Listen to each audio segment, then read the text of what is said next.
Well, hello, everyone, and welcome to this podcast where we are talking about, we've been going over it and talking about the African diaspora and the impact that it has on the African American culture. And so today we have a couple of visitors with me, and I am just like sorely excited. I have Dr. Rodney L. Duckett, a family nurse practitioner. I have Dr. Carrie Ann Zamore, a clinical social worker, LCDC. She's a playwright. She does just so much in the community and all these great things. And along with Rodney, and they're going to tell you a little bit more about themselves. And we have one in the rear, a Dr. Reverend Ernest Benson, and coming on. So this is near and dear to us all when we talk about the racial trauma, in the state of the African American culture, the family and church, and what we call and what I'm calling the Great Awakening right now. Why are we talking about all of this? Why are we moving forward? Because knowledge is key and knowledge is power. And as we move forward and think about the current state of the African American community, myself, as an African American female, it is a concern of where we are. But as we move forward, we want to think on how did we get here and why are we here? And so as we go prepare to move forward, I'm going to ask my two guests for the time being. And Dr. Benson, we are waiting on you, okay? And so Dr. Zamore, tell me a little bit about yourself. And then we want Dr. Duckett to jump right in. But let me say this really quick for all who are watching and what we're doing. Do understand this will become a part of the George Fox University and Portland Seminary archives. So, in doing that, I want you to understand we'll always go back and be able to pull this up. So, what we get here is information that can be referenced. Okay. And so, this is a research project, but it's going to be an ongoing podcast because as we come together and we get an understanding of what's happening, the end result is to do what? Provide viable solutions. When we look at the high rate of recidivism in our community, when we look at the child welfare system and try to get an understanding of this disproportionality in which we see, when we look at domestic violence, when we look at substance abuse, we look at all these things plaguing the African American community, and we want to know why. And the question is, how did we get here? And why are we still here? And what can we do to move forward? Are we going to look at it from a social work perspective? Are we going to look at it from a medical perspective? Are we going to look at it from a ministerial, a clergy perspective? And so when we look at all of that, I am a seminary student. So this is about my faith and prayerfully maybe your faith. And we may not always see it the same, but we want to come and set an understanding as we have this mass exodus of the church. And I believe that it has a lot to do with seeing everything that's happening in the African American community. And it would probably bear some weight to say that the church has lost its power. Is that a question? How do we move forward with that? These are the things that we think about. These are the things we want to move forward with. And these are the things that I'm sure my two guests are like, are we going to get a chance to speak? So, on that note, Dr. Zamore, ladies first, tell us a little bit about yourself, hon.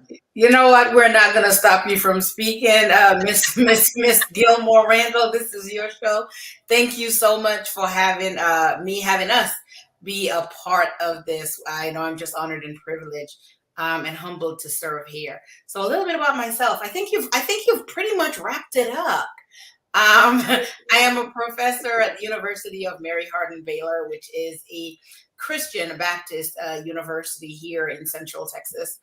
I am also a licensed and ordained minister, as well as a playwright and filmmaker. Um, and I just call myself, so I am a Christian. And that's what I look at. I am a Christian, a Bible believing Christian.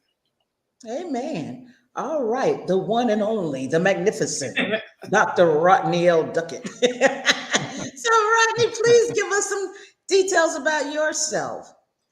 And you Um, guys will see your profiles again because when I submit this, I submit the profiles along with that. It will go towards the board. And I don't have to tell you guys, you've already been through this process. I'm the Yeah, this is your mediator. dissertation. All of this is going to go forward. Okay, now see your beautiful smile. You may end up getting a phone call, but that's the beauty of doing it in this arena. So, yes, sir, please tell us about yourself. I'm a transplant to this area, brought in by the military. Spent 13 years there.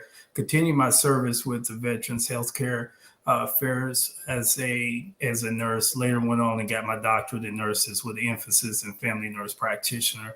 I've been providing service probably for the last 30 years of my life. Started by serving this country. Now I serve those that made the ultimate sacrifice for our country. That is my job. That's what I do on a daily basis. My work is a little bit different. My work has led me to be what I call a community facilitator. For the last probably 16 years, I've worked with at-risk youth and marginalized communities in the juvenile justice system, state schools, also transitional centers.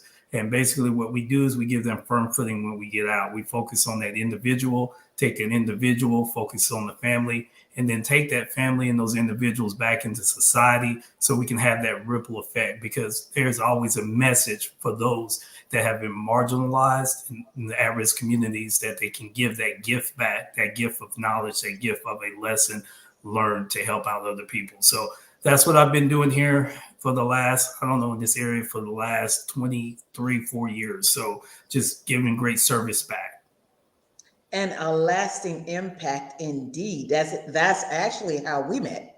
And so in the community, going to different community events and involved.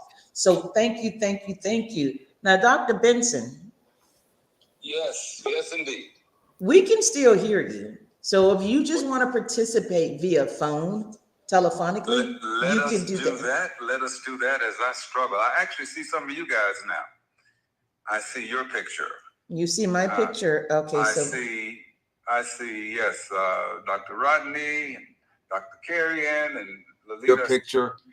And hey, there's my picture popping in at the bottom. So I don't know what that means, but that means we have arrived. Okay, that's what that means. On my screen, I have your pictures and mine also. So, and we see you. What does that mean? I do not know. It means we see. Nevertheless, let me just give an intro. I guess that's possible at this time. This is Dr. Yalen Benson. I'm a pastor of a little church in Georgetown, Texas, and a clinical chaplain here at the Central Texas VA Medical Center. Very interested and very pleased to know that Sister Gilmore is doing her research in an area that is most profound and most beneficial to our community. So I'm excited about it. My particular interest also is to see us learn better as a community to encourage, support, and achieve, to overcome adversities and achieve at a greater height. That's kind of an overview of where I'm coming from. And thank you for that, because as we look and get an understanding, we see, it said African diaspora. And about right there is when I stop talking. I'm sorry. Okay. And it's lasting impact. And we have to understand the impact. We have to understand, because at the end of the day, at the end of this system. Now, I no longer hear you, Miss Gilmore. Can you know? Okay. Are you guys able to hear me? Everyone else is okay. All right. We're going to let you continue to work at your technical difficulties. Okay. And go on from that. So I'm going to go on into the next slide. And this was so profound. And when I look at it, it's what I call a flawed system. And when I'm talking about systems, I'm talking about our social justice system. Okay. I am talking about our government infrastructure. I am talking about all the systems that we know to be as of right now, including the church. But as you see, when you go through our slides, you will see me refer to the church as the Black church. All right. And some would say, well, there's no color assigned or race assigned. But we beg to differ because we understand, culturally speaking, and we talk about paradigms and who we are and how we've come to be. We have to look at the culture. And I think the most profound statement ever made regarding the need and desire for radical change was given by our Lord and Savior, Jesus Christ. In the book of Matthew 11:12, he speaks to the multitude, stating, from the days of John the Baptist until now, the kingdom of heaven suffer violence, and the violent take it by force. The profundity of this verse is striking when applied to the survival and current state of the African American family and its historical and relational ties to the Black church. This is why we highlight the Black church. It has been a hospital for us. It has been a method of understanding, of growth, a family setting, a community, and it has been a livelihood. Many of us were raised in the church. Many of us understand all the actions in church government and how we're supposed to move forward. And in doing all of that, and yet we remain in a perpetual state of crisis. How can that be? How can that be? And so that is why I begin to move forward on this study, because I wanted to see what is the disconnect. And that's what this educational podcast would explore and examine the impact of the African American culture, the family, and the faith-based community. And so you guys won't see all of this, but I've broken it down into 4 categories where we say the Great Awakening, the Great Divide, an identity crisis, and Jesus, the corrected plan. Now, some may say not so, but as we go on, you'll see why we lean heavily in the area of spirituality. As a man thinketh in his heart, so is he. So my plan here, and you guys want to know why you're here, is to provide a conceptual framework that reflects the need of a trauma-informed church, a society, governmental system, and justice system in regards to how we look at domestic violence, child abuse, neglect, substance abuse, juvenile delinquency, the prison system, and the high rate of recidivism, and along with a plethora of other maladaptive generational behaviors. So we want to see this professional and spiritual dichotomy. Why is it often negated and erroneously applied when trying to achieve healing and moving forward? Now, I want to know, because let me tell you guys, a powerhouse, Mr. Duckett, and I know he is sit back, and I saw his head go back, and he's like, okay, now I'm just waiting on her to be quiet for a minute, because I want to. He's going to do either one or 2 things. He's going to verify, confirm, or he's going to say, well, from my experience and my studies and my traveling abroad, okay, or his archaeological aspects of it, he's going to bring all of that to the table, and I welcome it. I was hoping that Dr. Benson could stay with us because I knew this would become a powerful debate. And so with that, just let me go back to the previous slide. What do you think about what we're saying, what I'm saying right here, Rodney? What do you see as far as in moving forward? We're talking about the conceptual framework. What do you think about it when we're talking about a trauma-informed society when it comes to the African diaspora? You want to expound on that?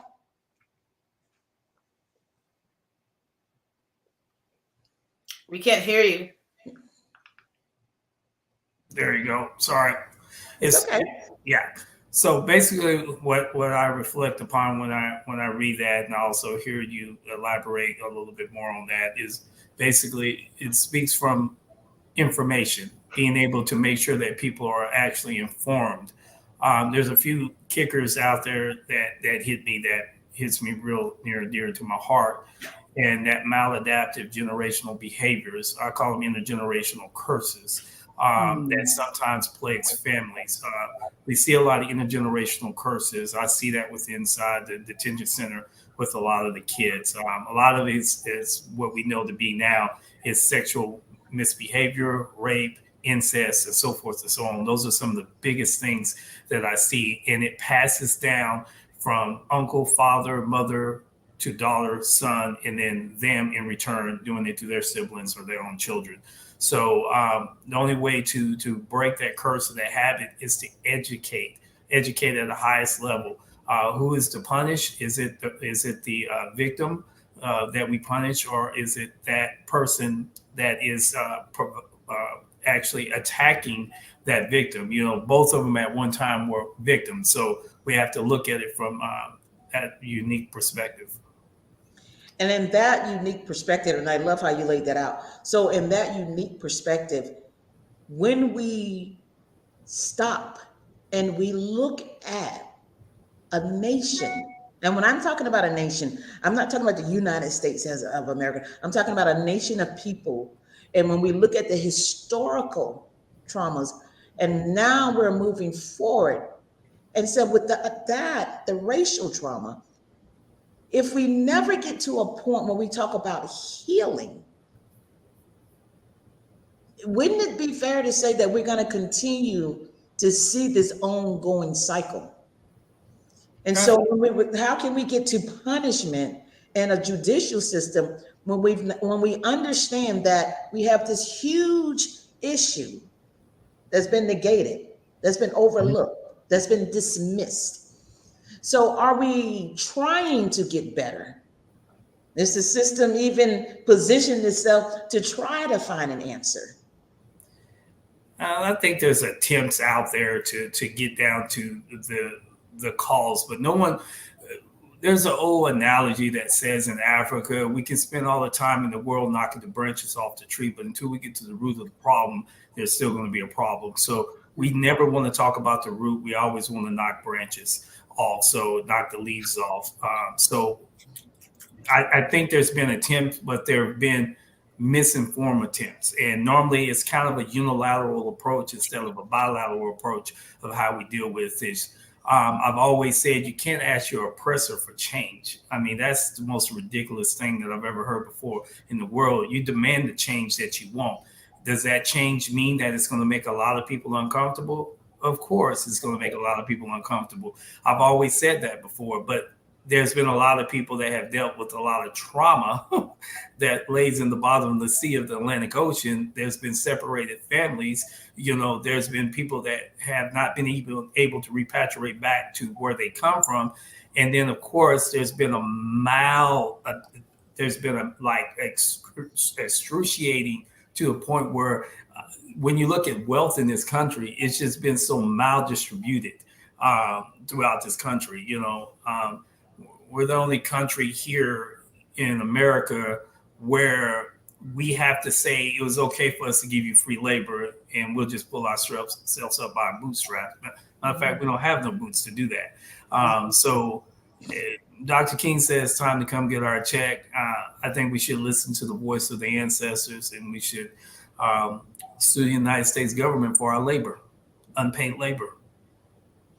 And so, and that's a very powerful perspective. And in suing, if we're going to go in that direction, how feasible is that option? It's very feasible. The national tribal community put all differences to the side, and they sued the United States government for their country, and they won. And they receive a beautiful severance package. Now, we know most Indian reservations are not the ideal retirement havens, but at the end of the day, those Native Americans fought and they received some compensation for those horrific deeds that happened. Does it take the place of anything? No, but I've met a lot of successful doctors, lawyers that went back to their reservation to help uplift their people. Anytime there's a debt, it has to be paid to society, and that's the bottom line. So I know people may have disagreements. I mean, they go back and forth on the in Congress, in the Senate, about who's right and who's wrong. But at the end of the day, there's a debt that has to be paid, and it has not been paid yet. It's been given charitable contributions known as welfare, but again, it's not completely paying that debt off. And so, and in looking at that, because it brings me to, when we talk about the disproportionality of African Americans within the systems that we're talking about, one of the huge deficits we see in the families, the Child Protective Services, the Department of Family Protective Services.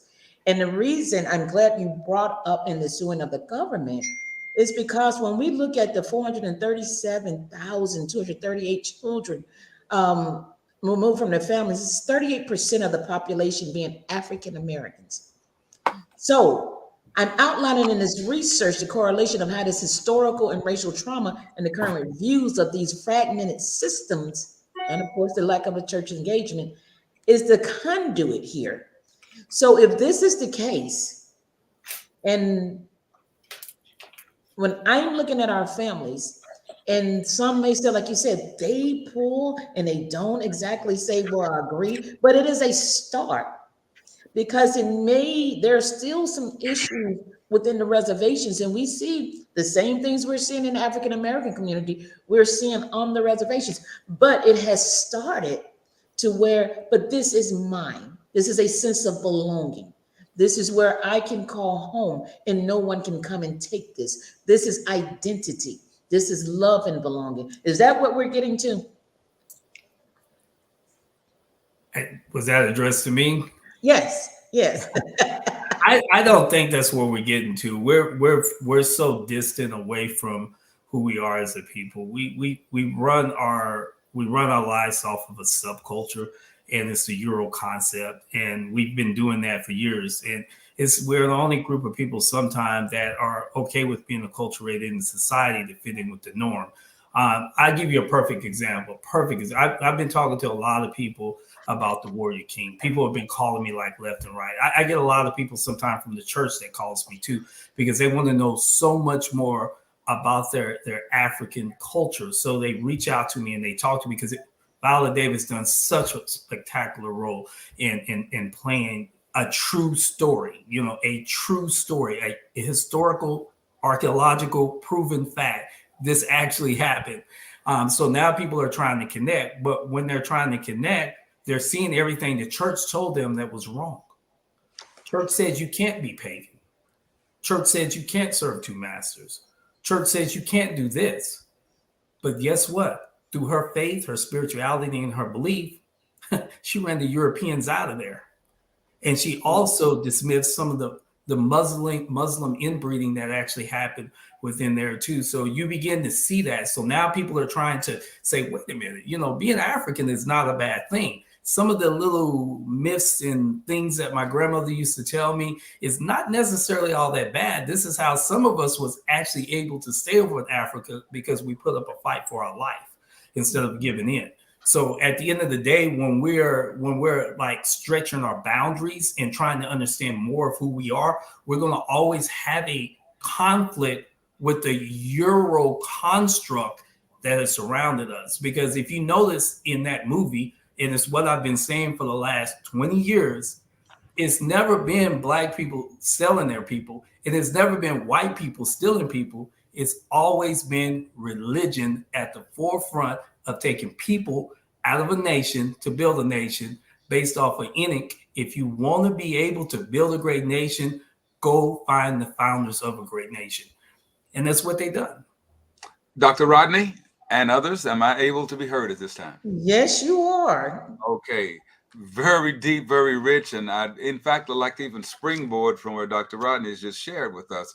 I think it's a challenge for us to be able to have a clear understanding of our historic theological roots, because we have had to seek to find direction in the merging of, you see, from Africa, the African diaspora brought forth to this country parts of over 18 religions that were basic to the West African culture. There were over 18 different religions. of the religions, and just mentioned from the recent movie with Viola Davis, from the religions came religions that they themselves were fighting among themselves and competing and using their particular individual differences as a rationale for dislike and disagreement, conflict with others. The problem, I believe, is that so much of that was lost in the mingling and the merging of different religious groups that were forced to try to figure out a new way of living or a new understanding of their theological God or gods. And in so doing, we ended up just accepting, for the large part, what Massa was giving to the Africans who were in a new country. You see, there are some common roots, though, for our religion. In African religions, there's a common construct of, and we call it an animism of a God in everything, God creator, but also multiple gods for various purposes, understandings of God. Now, we could even pull that out of the current Christian understanding of, we refer to a body of Christ or a universal church being made up of different gifts, different spirits, and different things. Now, the communication of that, however, has very much been limited to only what many historic Africans have been able to understand today. The understanding of that has been, well, it's either Christianity or Islam, you see, and or else in some of the religions from the islands, you have hoodoo or voodoo is another way. It is a religion. So the confusion has been a lack of understanding that not all of anything, to include Christianity, has all of the answers. Okay. And so I'm going to, that was the segue into a biblical perspective. But I want to hear from Dr. Zamore. I'm listening to the gentleman, and as someone who respects both of them and their perspective, I also think of where we are and I was listening to Rodney Duckett, Dr. Duckett, and as we're talking about better, I was thinking, what does better, or what would that look like, right? Because we are so removed from the African culture that what exactly would that look like? And I think I'm going back. I was taking notes as he was talking, so I'm going to be jumping back and forth. And I think we talked a little bit about a debt, and correct me if I'm wrong, Dr. Duckett, I don't want to misquote you, about the slavery, the debt of slavery, something to that effect, that we were saying that to essentially sue the United States government. And I was taking a look at in 1862, that is when Abraham Lincoln signed the Compensated Emancipation Act, that the slave owners were paid for the loss of those slaves, right? So America has somehow already, in their belief, have already paid the debt, right, for slavery. And so I'm wondering what that would look like to sue America for something that they have already considered that it's paid to those generations, to those people back in 1862, and their descendants received compensation thereafter for generations to come. Of course, as you said, Dr. Although they were compensated, it was at our own detriment, right? The detriment of African Americans. And so we also talked about the systems, and that a system, in order to change a system, you don't ask the key holders of the system on how to change the system, that you essentially go in there and you flip the tables over. I don't want to, that's kind of the way that I'm receiving it. And I guess this is my resolve, that the way that the country was founded, like you said, it was on religion. It was those people who were fearing persecution, quote unquote. We're not, fearing persecution to come to this country to steal, as you said, human beings from other countries or those people, the best of the best, to build here in America. I'm looking at where we are in 2022, and we are still, as a people, Black people, still not able to come together to build. We're still not able to have an understanding. And I guess the question I would ask, and this is the question for Dr. Duckett and for Dr. Benson, is the basis of that religion? Is the basis of that the way we were separated over generations? Is the basis of that? What exactly is the basis of that? Because in 2022, we're talking about how many hundreds of years removed, we're still seeing the trauma, generational trauma in families. And that we know that racism is trauma that still continues today. So what exactly is the basis, the actual basis? Is it religion? Is it slavery? And then what does better look like? What does it look like to say that we are far removed from that, and now we are functioning together as a people? May I respond to that? Sure. Yes, please. Okay, let me begin by saying I have no problem with reparations. I have no problem with suing the government and all of that.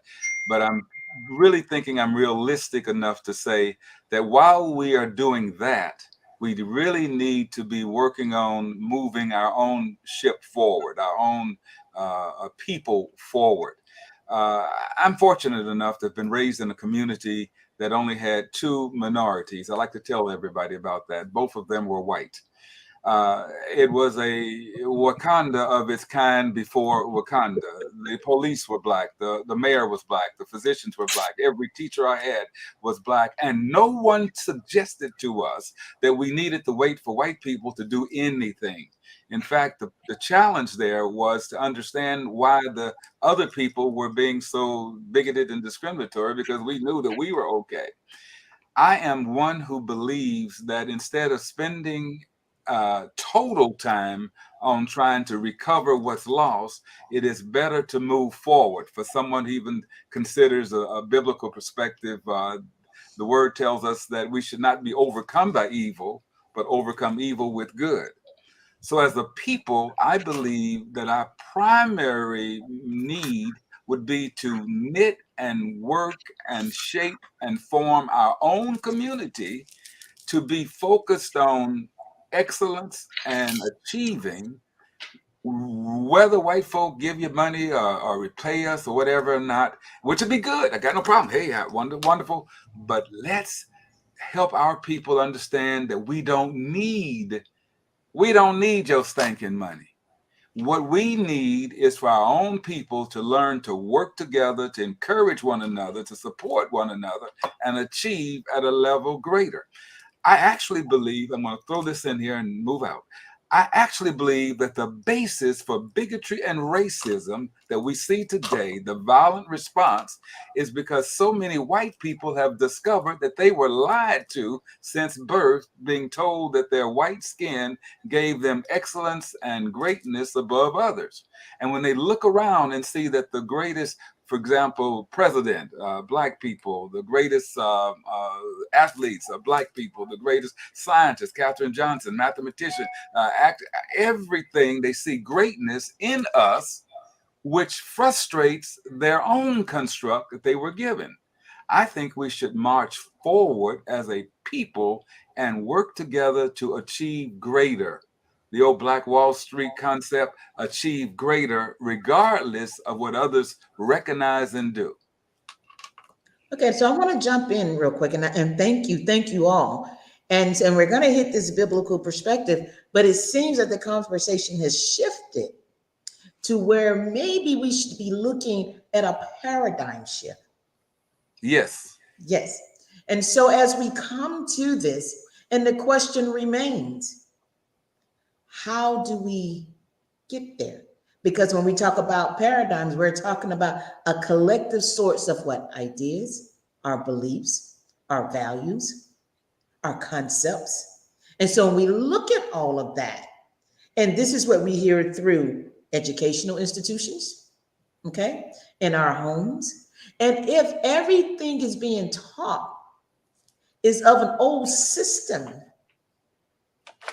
and if the very system that we look at, and this is why we bring up a biblical perspective, is also somewhat tainted, we have to look at the church's proximity in these social issues and who is really talking and what is happening.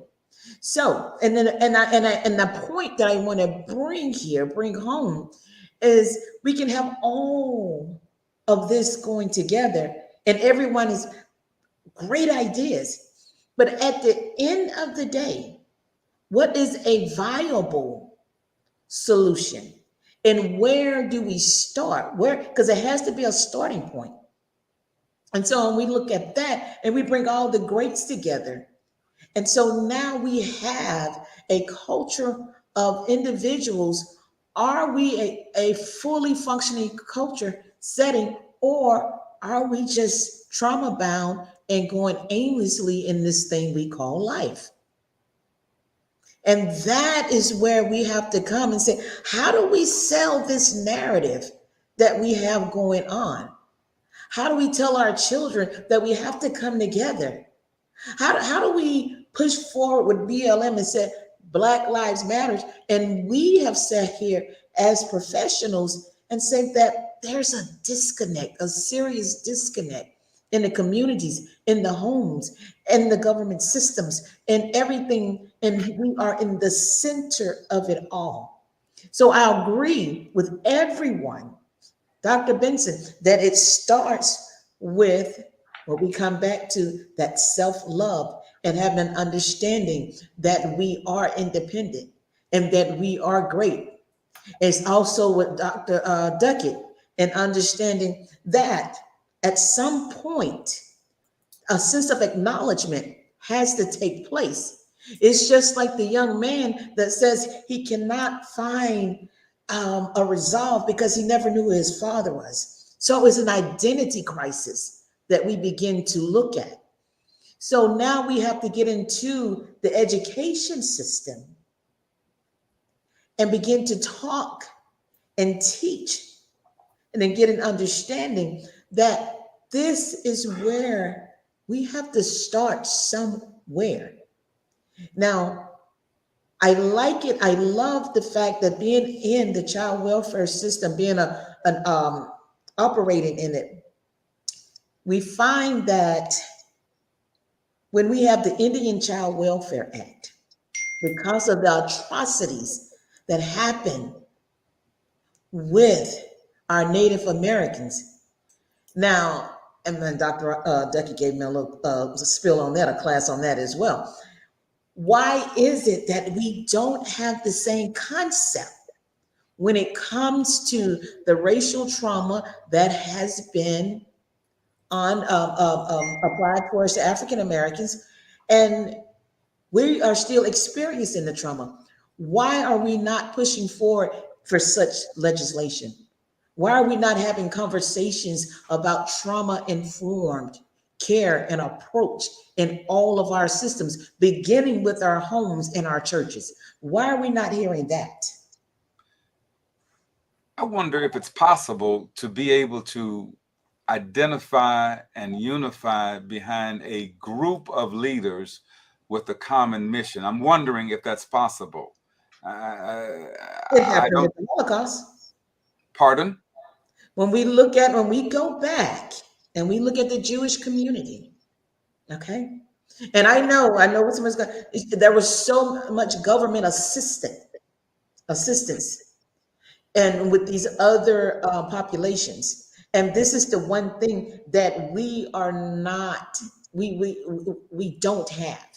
I asked the question because of the need. The need would have to be that we would be able to acculturate a common goal and common mission. Obviously, it was historically necessary for slave owners to convince us the Willie Lynch thing, convince us that we should not trust or work together, trust each other, work together. Now, in order for us to achieve, let's even use the Jewish tradition, the Israel tradition, there were some understandings that there were some people who were their leaders. Today, I think I don't know how, that's my question I'm saying is, how can we identify common leaders with common goals? Even in the civil rights movement, Malcolm X and Dr. Martin Luther King were not in full agreement about everything, but they were in agreement that we need to work together. We need to work together. And today, I believe, unfortunately, many of the young people that I know, they are unified behind a belief that the most important thing is to get money. More money, more money, more money, as opposed to the need to work together to achieve a goal for the community. So my question is, is it possible for us as a people to identify a common group of leaders with a common goal for all of us? I think, if I may speak, I think that it is, and which is why we are here now. Because there again, you have a leader representing different communities, different social issues, and we've come together to speak on this platform. So it is very possible. And it's just that we have to change our narrative. Yes. And so is that what we're getting to? Yeah. So I think Dr. Benson touched on two really good points, Miss Lolita. And so when we think about ICWA, that's the Indian Child Welfare Act, we talk about Native American and Native Alaskan American Indian children being taken from their homes, and we talk about orphan trains and all those other things, and talk about tribes coming together and essentially forcing the government to basically develop an act to protect Indian families and Indian children, specifically when we talk about child protective services.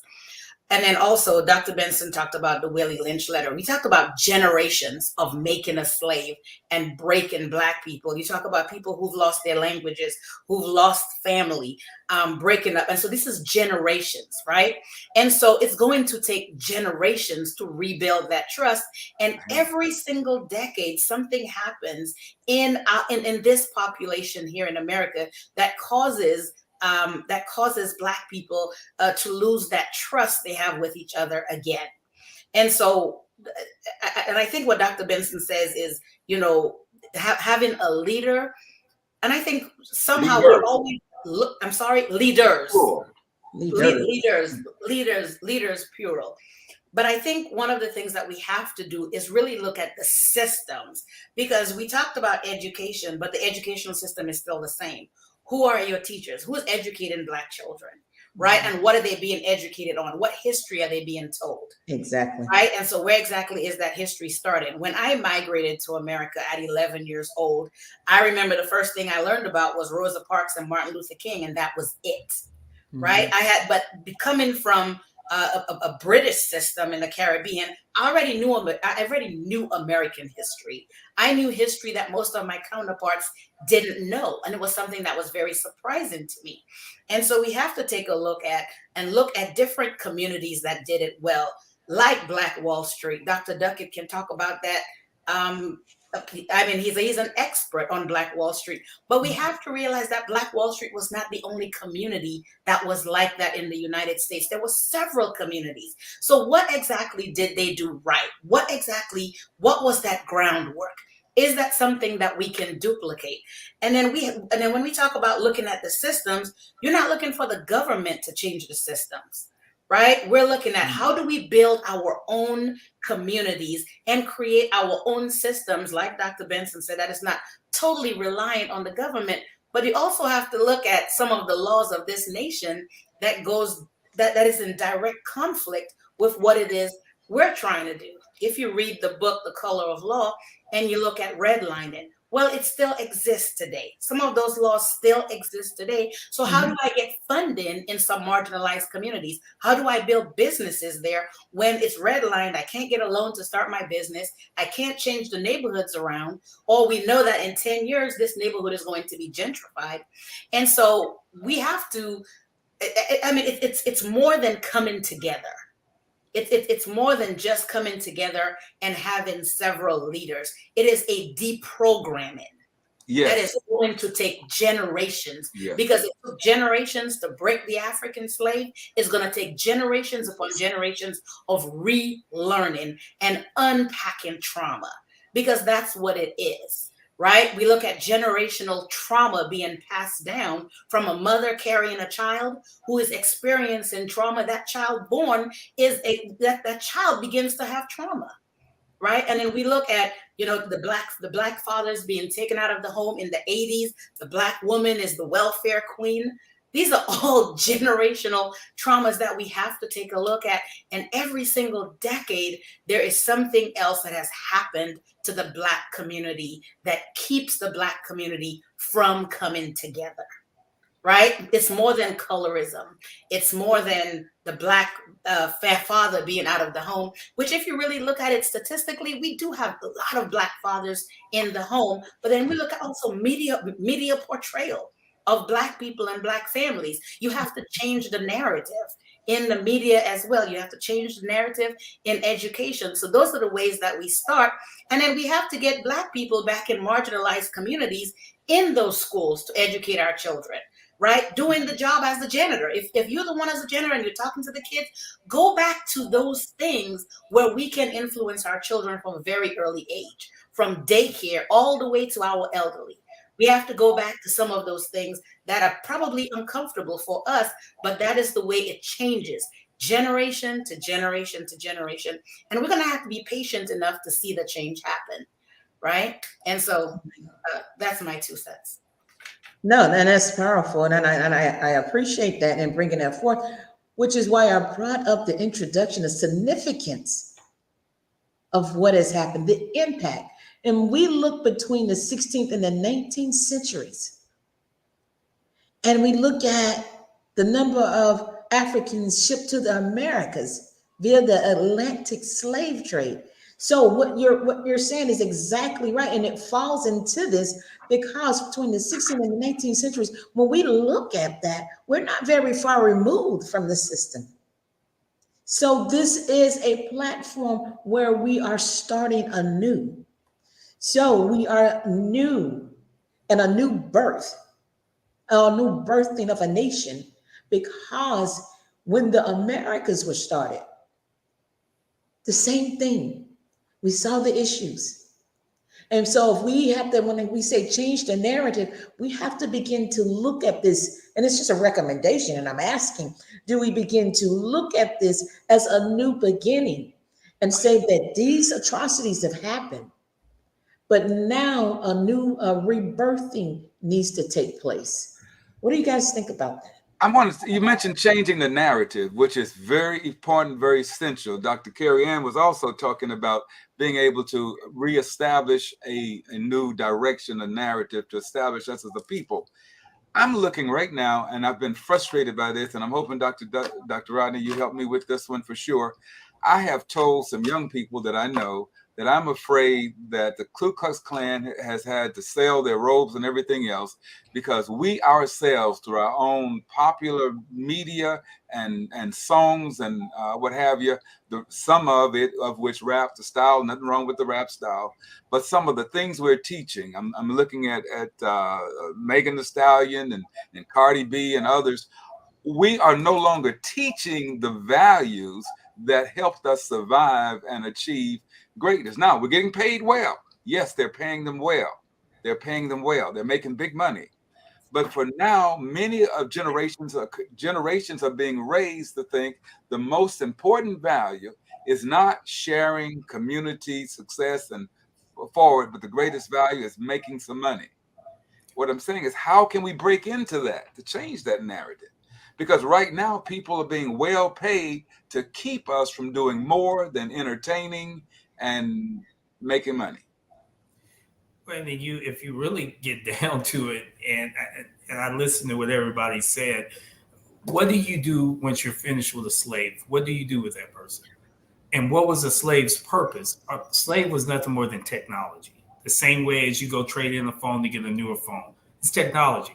So when all these vagrant laws came out, they didn't know what to do with them. They had no idea. So they said, we can still get free labor if we incarcerate them.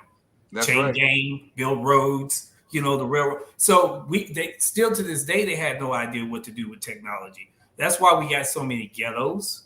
That's why we got so many hoods. That's why we got all these places where we go and congregate, because they don't know what to do with them. Baltimore, Chicago, Newark, New Jersey, Oakland. They don't know what to do with this technology because it's outdated technology. So now a child says, only way that I can be viable in this world is I be LeBron James. Because again, that's a form of technology. No disrespect against LeBron James. I think he's a wonderful person, but he's a form of technology. Why is he a form of technology? Because he's the biggest, the strongest, and the baddest slave on the plantation. And all he does is dribble a ball and make someone like me, 5'6", think I can do the same thing that LeBron James can do. And we know that's physically impossible. So some kid that's 5'6" right now that might can hoop, that might be the baddest dude on the court, probably would never make the NBA based off of his size, based off his strength, based off of his height. But in his heart, he might have more heart than LeBron. But again, the NBA takes a cookie cutter approach to what they want to play in the NBA, and they're giants. So we're not that far removed, because most of our labor patrol that we have, our labor workers, are working every Sunday, Monday night in the NFL. Some of the strongest people that we know, backbreakers. If they didn't have this, these guys would probably be on the street. Or if you go back a few hundred years, we know what they'll be doing. Either they'd be in the stockyard breeding, or they'd be out in the field picking cotton. So again, they keep us confined, and it's a limited amount that go to the NBA, NFL, Major Baseball League, or whatever the case may be. It's a small amount, but it gives some false narrative of hope to a young boy that this is my assertion of manhood, because LeBron plays a role, or Steph Curry plays a role as a surrogate father. Even though I know I've never met him, even though I know I could probably never run up and hug him, but at the end of the day, it gives me a sense of hope. But what happens when you graduate from school? What happens when you don't go to college? What happens when your school is so far behind and you don't have the skill set to be like LeBron to go straight into the NBA? What happens to those kids? They give up on hope, and reality sets in. And once reality sets in, one or two things that happen. Either they're able to pick themselves up and realize that there's other careers that's out there if they're lucky enough to meet someone to talk to them, or they become your local criminals. Exactly. And that is when we look at and say, the bottom of this screen, you will always see solutions. And so we look at the Great Awakening and the totality of the suffrage regarding African diaspora, because it always goes back. We keep going back to this point. And then we have to look at the Western civilization single axis on racism. If we look at the suffrage, family dynamics, this is phase one. And I've been having other podcasts, and this is where we went into phase one, the family dynamics, domestic violence, and child abuse. When we got to the Western civilization single axis on racism, slavery, Jim Crow, civil rights, the prison system. Go on over. There's the Bible colorblind, because we gotta bring the religious aspect into it. What narrative do we believe? Does culture have a place? And we talked about that wholeheartedly in the beginning. How can we separate? We have so many people now questioning their faith. If I'm gonna say that I'm gonna understand the African culture and dive into this, then what is my Bible saying about this? What does my religion say? And move forward with that. And then the Black church's lack of ethical leadership and social engagement. Is Christ still the head of the church? So when we begin to look at all of this, and we're talking about a new birthing of a people, all of these dynamics are happening. And we have to choose which one will we take and say, I'm going to work on this area. And so now we have the social workers getting into the area of the family dynamics, the marginalized communities. And so that's what we have. And you see the largest population are African Americans in the social service system. Why is that? That's not by chance. And we look and say, how can we begin to affect change? And it's about getting into these systems. And because it's not as vast as we would like to see it, we have to understand the vastness of the problem and what we're looking at. And this is why I love this conversation. I'm going to go on to phase two, because phase two goes on and shows us the same thing. I was like, oh my God, I lost my place. The totality of the same categories. But now in phase two, we break it down as to why. We're looking at the racial trauma and the types: acute, chronic, complex. And the complex trauma includes the exposure to the chronic and the complex. So all of that is complicated. Then we go over here and we say paradigm shifts. Are we ready for the change? Okay. What does that look like when we were talking about earlier, when focusing on the systems that we have in place were disrupted? When you pick up people up and you separate, this is a disrupted system and compounded with unjust policies. And so now we come in on one thing that we all felt that we can lean on, our grandmothers and our great grandmothers lean on the word of God. Now we have to ask, what narrative do we believe? Is it a weapon or is it truth? Look Does it at come from a place? Go ahead. I knew you were going to jump in, Dr. you Benson. mentioned, okay, I have a concern about the understanding we have, and a paradigm shift needs to be reshifted back to the relevance of biblical understanding, biblical knowledge, biblical teaching. Here's the deal. The Bible does offer, in consideration for its universality, in other words, that there's a belief that is not a Baptist, Methodist, Presbyterian, Christian, Protestant, whatever. It is a understanding that there is a creator and there's a common purpose and need for us to, watch this, live together, work together, support one another for a common mission, which is loving and achieving together. We got that. However, the paradigm shifted away from following a God or belief to believing that God's duty is to give us what we want. Instead of saying, God, show me how to do or accomplish what I need to accomplish to please you, because your mission is pleasing all of us, it has gone to, God, do what I tell you to do, or I'm not going to follow you. So instead of, for the plan, I was begging, in fact, earlier, say, how can we find a common goal and work together? The Bible as such, I'm going to say biblical theology of a common God, be it Muslim referring to Allah, or be it Judaism referring to a God creator, Yahweh, still a common God whose mission, whose purpose is to bring us together so that all of creation can work together. We fall into a place where, I'll give you a quick example, your evangelical Christians who claim, for example, that they are followers of God, yet the things that God teaches, loving your neighbor, welcoming the foreigner, let the little children come to me, all of those things theologically in line with the Bible, no longer do they care about that, only that God, they believe, will give them what they want, which incidentally, many, what they wanted was someone named Trump that would keep y'all people down. So the need for the Bible would be to follow the teaching of the Bible, as opposed to expecting the teaching of the Bible to validate what I personally want as a mortal. And how do I do that? And I want to follow, but how can I follow that has been presented as a weapon? Yeah, got a point. To understand that what is being used as a weapon is not the teaching. All our lives we've been taught. Oh, I had a conversation with two African sisters yesterday who were nurses at the VA. born, raised in Africa, Nigerian. Both of them were Nigerian.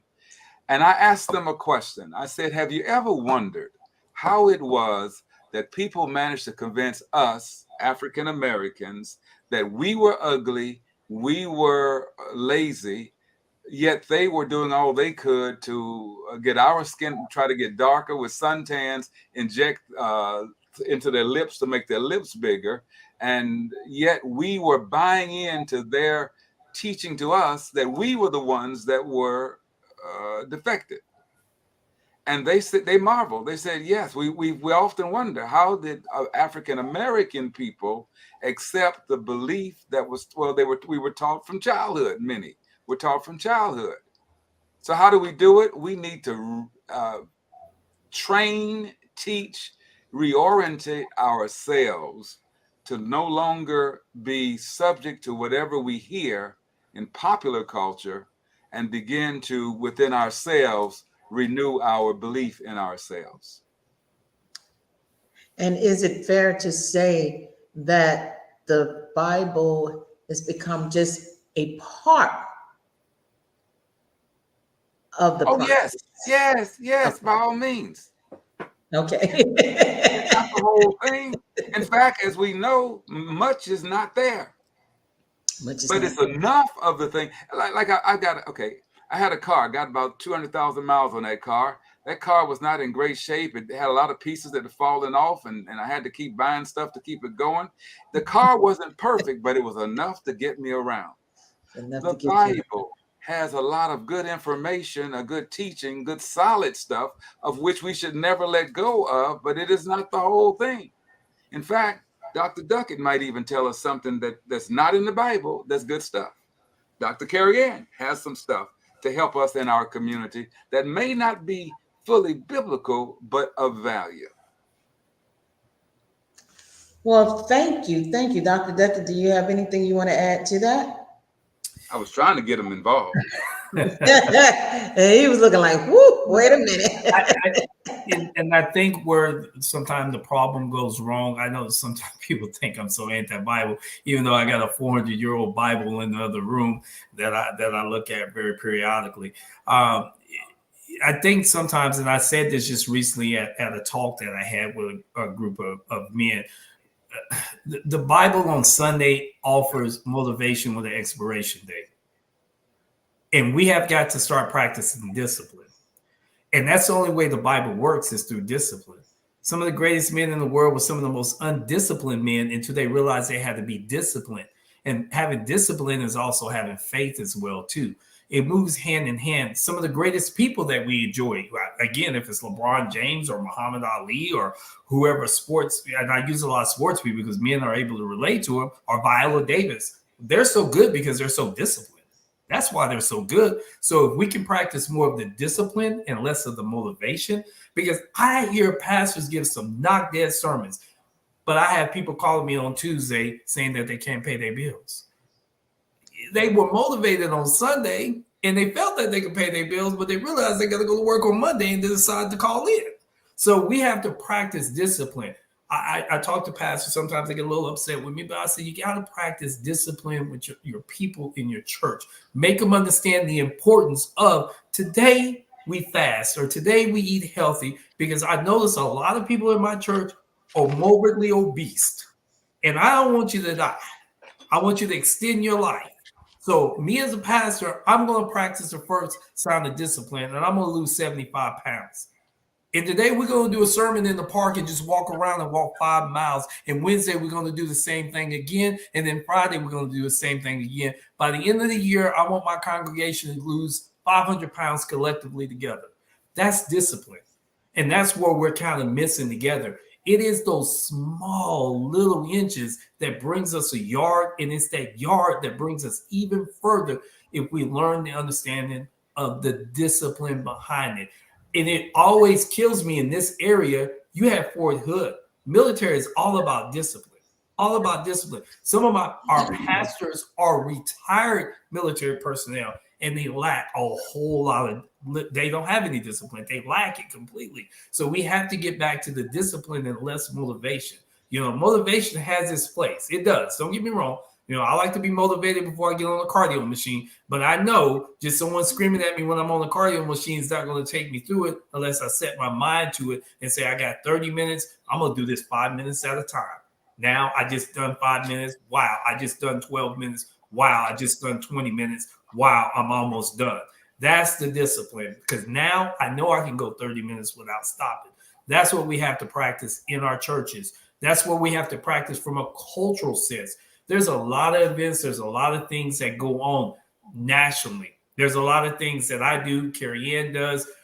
People do these things, but less people show up because people are culturally disconnected from the things that bring about greatness. These are the same things that happen over in Africa. When I travel over in Africa and I see certain things, I see a cultural unity. And normally a cultural unity is because there's an event. Believe it or not, it's normally a speaker. Believe it or not, it's some form of entertainment. If it's sports related, or if it's a play, or if it's a singer, it brings people together. But they bring people together under the umbrella of not necessarily unity, but to let the person give the message while they're there together. That's how they communicate. That's their website. That's their email. That's their text message. So when those drums are playing and people are collapsing in, you give the message, they have the entertainment, you give the message, you send them home. So, and that's how the message is also carried out as well, too. So we have to get back to the root cause of what it is. Black Wall Street was successful, and other Shilohs like Black Wall Street was successful. Why? Because they practiced discipline. I'm here to tell you, not everybody was rich in Black Wall Street, but guess what they done? They stepped across the color line and they went and done domestic work, and then they came back and brought their money back to Black Wall Street and practiced money discipline in Black Wall Street. That's why they were successful. It wasn't the rich ones. It was those marginalized communities that we don't talk about in Black Wall Street that practiced that discipline, that supported things in Black Wall Street. Dr. Duckett, I want to say, I want to dispel that thought that some people would not agree with that is biblical. What you just explained was what we call in the Bible self-control. It's one of the gifts, one of the requirements, one of the expectations. In other words, the Bible, as you say, and sometimes some people use it purely for entertainment, and our good luck. But what it does ask is, it directs us is to be self-disciplined, use self-control, and it does offer some basic principles that when used have no other option but to be successful. Yeah. So I don't think no one should get upset with you, but then let me throw this in. One of the problems we have is that different people come to the Bible for different ways with different levels of understanding. Some very little. Some just say Jesus 3 times and give me some money. That's the very minimal value. Doesn't talk about the discipline, but then there are others who actually take time and say, how can this biblical message be utilized for the people to help them achieve? So we go back to the church's lack of ethical leadership, because it's the leadership and the pastoral care that's going to affect the change that we're talking about. So as the pastor, I have to understand that I am leading or talking with a flock, a congregation, to say what's in the best interest of the people and not what's in the best interest for me. And so, exactly. And so this is where we come and say, ethical leadership. Do we have a leadership problem, in the church? And no, we don't have a leadership. It's ethical leadership. And so when we begin to look at that and say, what is the common goal here? What is the primary objective? What are we trying to achieve? And so where are we as a whole? We've come on the hour, and I didn't want to keep you guys more than an hour. And I know your schedules are heavy, and I know you're doing great things. And I want to thank you. And I was trying to find a way to bring this to the close, because this is rich. And this is awesome. And I thank you guys. And so that's when you guys are supposed to say, hey, sure, I'll come back so we can finish it.